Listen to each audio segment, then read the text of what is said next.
Well, hi guys, it's weekly wrap, and what a fabulous week it has been, Chris. Everest Saturday, last Saturday, what a huge day. Yeah, fantastic day. Best day on a race course Australia-wide, worldwide, I'm going to say. Worldwide. Is Everest Day. I love it out there. The place is buzzing. The race is not just the Everest, which is obviously the best sprint race in the world, but the other races on the card, outstanding. I love it. Great atmosphere and always good to be a part of. You love it because you've won it twice. Hard not to. It's pretty good, I got to say. I think the Victorians, the Hong Kong people, the Americans, the English, they might all disagree with you. But anyway. Not in Hong Kong, I don't think. It was a huge day. And great to see so many people there, so many race goers, and quite young. It was a bit of a mess when we were leaving, Chris, after the last. Well, how's it going to be on Golden Mingle Day? Golden Mingle Day. That's an interesting concept. Absolutely. So didn't get a winner this week, but 4 notable mentions, starting with Marzu. Look, he gave a great sight. He got out in front and ultimately just run down in the last couple of 100 metres to finish 3.5 lengths behind the best sprinter in the world. He's just a fabulous horse. Outstanding. Great effort by him. As you say, only 3.5 behind the world's best sprinter in Kar Ying Rising, who was very impressive. To be honest, I thought everyone in the race ran well. There wasn't much between first and last in that field. So I thought that was a credit to all the runners. I thought Marzu did us proud, ran really well. Great to see, and obviously at this stage of his career, a nice wet track would probably put him right up much closer to the pointy end at the end of one of those races at that level. So I thought he was super. Good ride by Jason as well, and he's a tick, and I mean a tick, under 10 million in prize money, Marzu. I think that'd be a huge feather in his cap to tick over into the 10 million barrier. That's quite incredible to think, actually, but he's been an outstanding horse for his owners. Absolutely. I think, $70 or something? I think I heard that bandy around earlier. I don't know. Right. Something like that. So, I know it's close. He'll get there. Yep. Next run. So, and then later in the day, we had Sir Artie, who was coming off a win, Saturday Metro win. Yep. Braith got him in a fantastic spot, but just had no luck.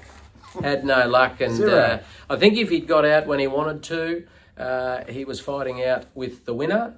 So it was such a shame, but he is in great form. Would have been a good way to cap off Everest Day with a win in the last.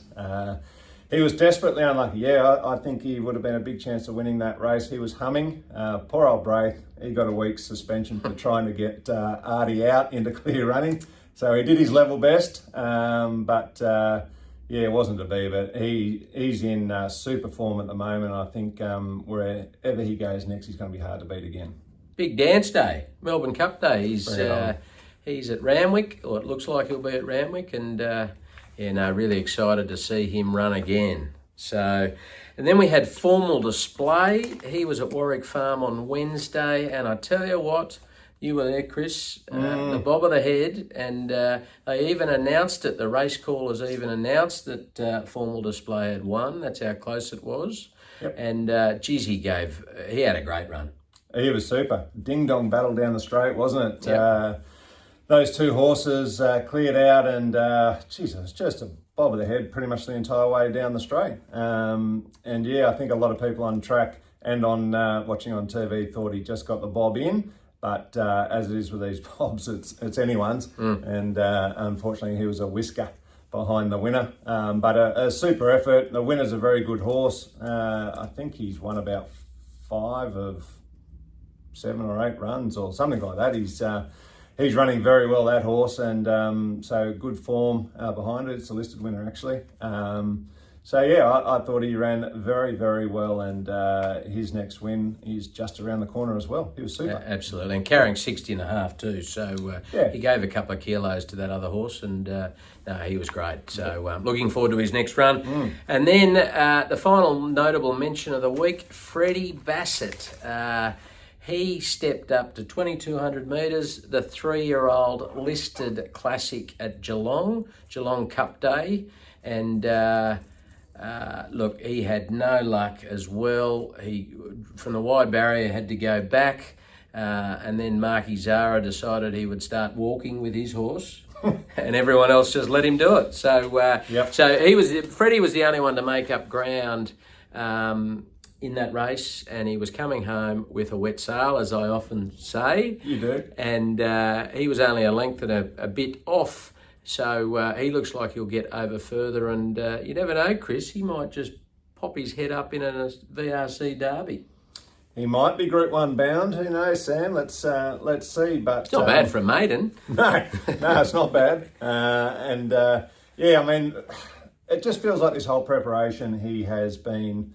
Well, I guess these lofty targets have been coming just a tad soon for him. He's almost chasing that result in a way in just getting his education and racecraft right.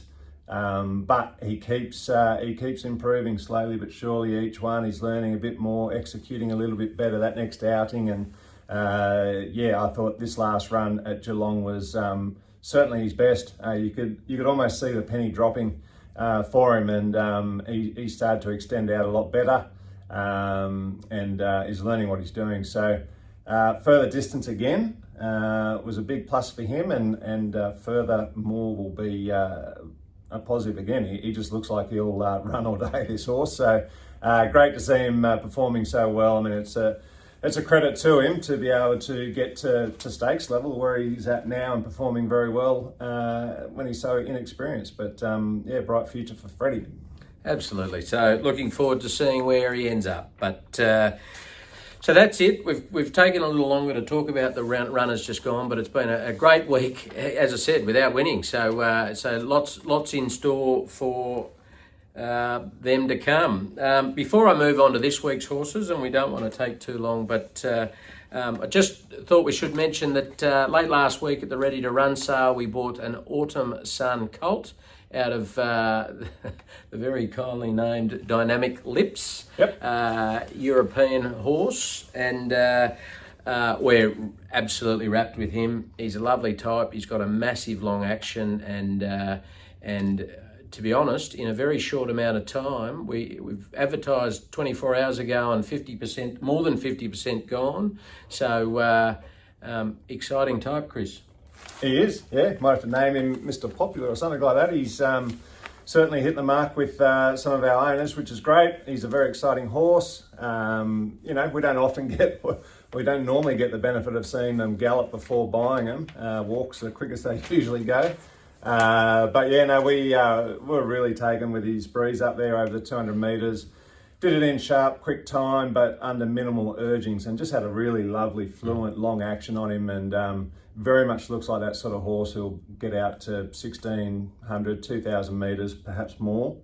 Autumn Sun is absolutely flying. Autumn Glow, Autumn Boy, there's a whole host of them actually. So he is currently Australia's leading stallion, ahead of Vinny and Snitzel and all the like. So absolutely flying, and Annabelle and Rob, they were particularly in love with him as well, weren't they? They loved his breeze up, which is great, and I think he's going to be a perfect match for them and their training. So very pleased to have him part of the team. Absolutely. So if you are keen, don't waste any time. You would have seen some information go out. He's on our website. If you're keen to have a chat, give me a shout. He'll be gone before we know it. So moving on to this week, massive week again, really excited. Let's start with Savai. He's running at about 5:45 this afternoon in Canberra. He's a 2-start, 2-win, 2-year-old, 3-year-old, for our ladies only syndicate. He's pretty short in the market again this afternoon, Chris. So he's looking to go back to back to back. 3 in a row, the picket fence. He's got Alicia on board. He's jumping from barrier 5 of 9, and wouldn't that be a thrill? Certainly would. Ladies only syndicate, this one, and yeah, they've got off to the perfect start with 2 wins from 2 starts. If he can do a 3-peat here, I think everyone will be going bananas, myself included. I think that'd be a fantastic start to his career. Obviously, he knows the track down there. He's won there before. Alicia Collett on board, who's been on ridden him the first 2 starts, knows him really well. Things just line up nicely in this race, although it is a stronger race. There's a couple of decent horses that are heading down for it with a bit of good form behind them, so it'll be no cakewalk. But look, I think if he can bring his best, obviously he's in his first preparation. I'm always a bit wary once we get to sort of start 3 or 4 sort of thing, whether they put their hand up and say they've had enough. But no signs of that. So hopefully he's ready to rock and roll. And if he is, I think he's a good winning chance. So good luck, ladies. Have a enjoy the afternoon. Massive day tomorrow, enormous day tomorrow. We've got runners in 3 states. And Chris, you talk about your favourite race day. I've never been. Bucket list. I'm off to Cox Plate Day. We have Kajenga in race 3, the Simon Crockett Stakes. She's back to 1200. She's drawn barrier 1. Damien Lane on board. Yep. Who's got the better of J-Mac over the last couple of months. And it's a massive day. You know, they're just about to redevelop Moonee Valley. Really excited for her to be there. And I think she looks a good chance. Yeah, I think she's well placed here.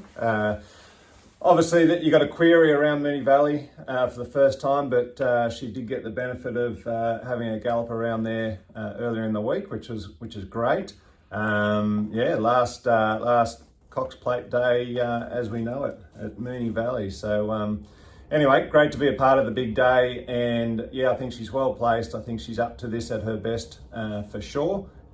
Gate 1 normally sounds pretty good, especially around Moonee Valley, and I won't knock it, but could be a little bit tricky, as she needs to probably be ridden a little bit quieter than what she was last start. So I just hope she doesn't get buried away, but Damien Lane, he's an outstanding jockey. I'm sure he'll give her every opportunity to have her relaxed and just finding the gaps at the right time and pinging on through. I can see her running a big race.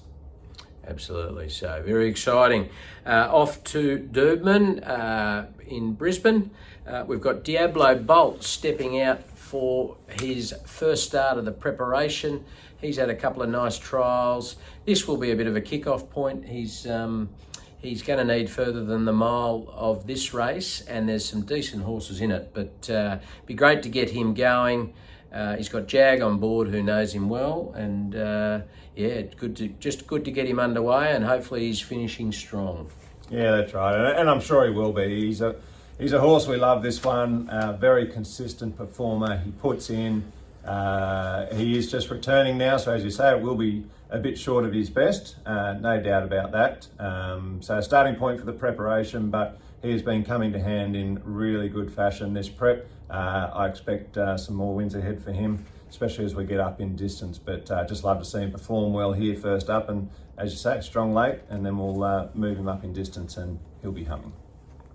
Then we move back to Kembla Grange. We've got 2 down at Kembla Grange. We've got Piero Ladd and Walking. Piero Ladd, he's having his 3rd start of the preparation. He was very good on debut, and then he was probably ridden too far forward last start on the Kenzo track, and just was overrun late. But we'll ride him a bit quieter tomorrow, and Brock Ryan on board, so a senior jockey, provincial jockey, and we'd love to see him come home with a wet sail and get the job done. Yeah, there's that saying again, coming home with a wet sail, but I like it, Sam.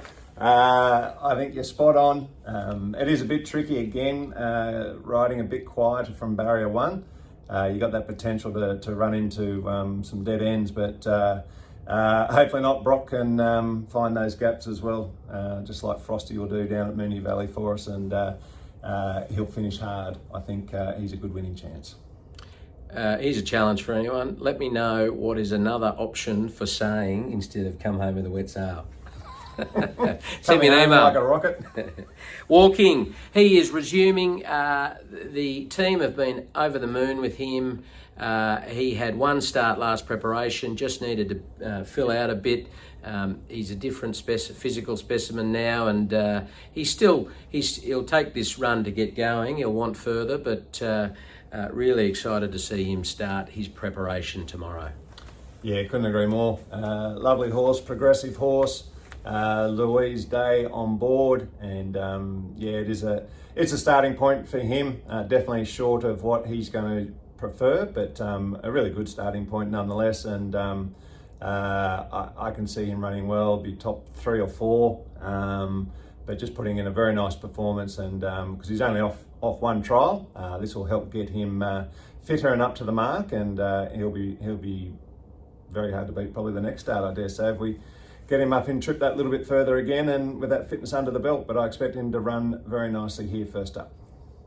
Monday, Ipswich, if it goes ahead, it was postponed, the meeting, because of heat up there. They're expecting 39 degrees on Monday too. So we've got Sweet Proposal stepping out. Another small field for her. She dominated in a 4-horse field last start, got the result. She's going back, looking for back-to-back wins. Stepping back in trip 120 metres, but she looks well placed again if the meeting goes ahead. Yeah, that's right. I think, was it 1,680 metres? She's shown she's effective over that 1,600 to 1,800. As you say, coming back a little bit, but I don't think that's going to be too much of a concern in this race. I think we've got Hevelon van der Hoven on board. Heavy rode her in the last start. He's got a really good understanding of her and how she likes to travel through her races to have that kick at the end, and executed that beautifully last start for a win, and I can see him doing the same again here. Yeah, she did win first up over 14, so I can't imagine the 16.8 is going to be a problem. Usain Bolt on Tuesday, he's nominated at Gatton, so we will just see how that comes up in the acceptances. But he's a bit disappointing last start. The start before he won, he led and dominated all the way. So hopefully he's back to his best, and that was just a little glitch, but needs to draw well. Yeah, I think he's a funny horse, and he's a little bit quirky in that he likes the races run in a very specific manner, and so, as you say, hopefully he does draw well, and he'll go forward as he usually does. If he can get that sort of comfortable lead and dictate terms, I think he'll be a good each way chance without seeing the final field in a race like this. So fingers crossed we get a good gate. And then finally, we have Pieronimo stepping out in a trial at Scone on Wednesday. He was due to trial a week ago, but a couple of weeks ago, but had a little setback, little foot abscess, but he's back on track now, and will step out for his first trial of the preparation on Tuesday at Scone. Yeah, it'll be good to see him back in action. So looking forward to that, and it'll be a soft enough trial first up, but ultimately looking at getting him out over a trip again has worked well for him last preparation, and I'm sure it will again this time through. So good luck to all the owners who have got runners over the next week. Very exciting week, and I'm sure we can knock off a couple, Chris, maybe more. I'm sure there's a couple in there somewhere. Now, red hot tip time. We're going to have to be quick because we've taken quite a long time this week. Forever. Do you reckon they're still watching? But let's not zoom past the fact that it was an absolute masterclass by me last week. Here we go. Got nothing out of you, Chris, at Donut, and my shoulders are a bit sore from carrying the team. Yep. This is my second 4 out of 5 for the last month. So Olo Dancer, $5.50, Private Eye, $2.50, Half Yours, $3, Linebacker, $4, and it could have been a clean sweep, but Fangirl just got too far back. Chris, I think it was a pretty good result, and I'm not one to brag normally. Aren't you? Really? No. Moving on to this week. Let's go. Well, I'm thinking my first tip might be to back S. Mannion this week at good odds. Probably not good odds, short odds. Speaking of short odds, let's listen to your first one. I'm going to start at Randwick. Race 6, I'll go through these quickly because I've got a few. Lindemann, $1.90. Just to get things off off to a good start with Nash. That's a win. Then I'm going to throw in a box Quinella in race 7, Rivellino and Oh Hope. Race 8, Shangri-La Boy for the win with Nash. Race 9, again, another box Quinella. Can you believe it? Getting a bit tricky this week. Manal and Miss Rumbini with Adam Hieronymus. And then race 10 for the win, Tommy Berry and Transatlantic, just to close out the day nicely at Randwick. But we couldn't not look at Moonee Valley as well with the racing going on down there. So race 8, Charmstone for the win. Very short. And race 10, Via Sistina, Very to go short. back to back in the Cox Plate. Very good, very good. Well, thanks for all of those short-priced favourites, Chris. Something's got to get up there. and the box Quinellas, you Yep. put first That'll be and second favourite in. No, that's good. not quite right, Okay. but pretty close. So I've got plenty. So let's go with Moonee Valley first. Race 2, number 8, Snow Mercy, paying $6. Race 6, number 9, She's Unusual, paying $3. Race 9, number 11, Crack a Deal, paying $12. And race 10, number 2, the Cox Plate, I am up against you. I'm on Antino, paying $4. Randwick, race 4, number 3, Jojo Was a Man, paying $13. Race 7, number 2, Oh Hope Bay. I've changed the pronunciation, so let's see what happens. Paying $5. And race 8, number 1, Attica, paying $4. So if you can't get a few out of that, we'll give it away next week. Yep. So anyway, guys, have a great weekend. Enjoy Cox Plate Day, Spring Champions Day up here, and we'll see you next week. Enjoy it.